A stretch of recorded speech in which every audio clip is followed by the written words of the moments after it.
Welcome to this small clip in terms of the use of the framework in the mission context from professional coaching. And I'm Dr. John Warlow, who founded the Christian Wholeness Framework. And with me is my good friend and mate, Neil Shuker, coach and counsellor, and who also works in a school setting here in Brisbane, but has also done quite a lot of overseas work. Neil, thank you. This is just a brief video, but would really appreciate your just giving some idea of the use of the framework overseas in the context of mission in your role as a coach. Yeah, thank you again. Primarily my responsibility recently has been with Uganda. I've just been over to Uganda with a friend of mine who is, and your friend. And my friend, our friend. And the context there was in terms of the mission extending itself and being able to reach out more into the community, which is primarily what I do within my school setting as well, as a director of student care, helping the students to engage with their community, learning ways to do that, and helping the parents to help their students to transition. The same thing applies in ministry development as in organisational development that I've worked in. And so using the models just helped me to be able to help those that I'm working with to actually connect with and understand themselves, understand where their weaknesses are in terms of the vision that they might have, the desires for the future.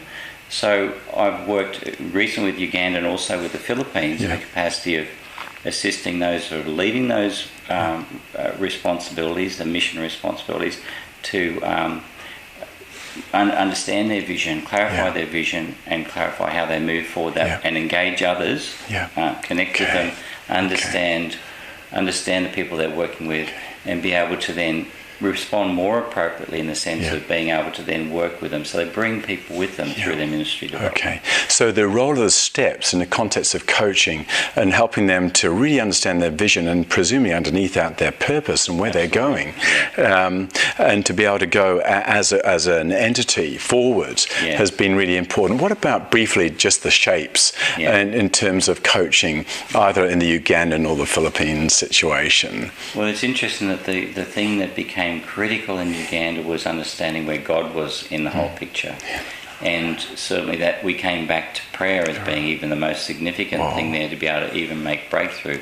So it was very much, and even though many of them are removed in their walk from God, many of them respected that in where they are, in a difficult situation in northern Uganda, that a connection to God and something greater, and not just a self-interest, was going to be more powerful for them. So prayer then became an important issue, and the cross then becomes the critical issue. So the square then comes into play.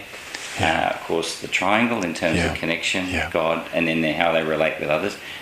Instead of being just self-focused and having a personal vision, how does their personal vision then connect in with the vision of others around them in the place that they work, the ministry that they're in, that sort of thing.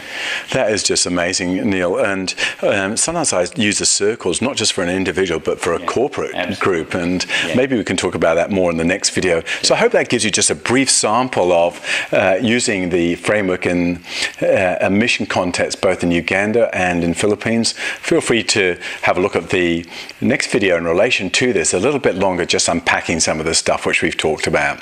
Thanks for joining us.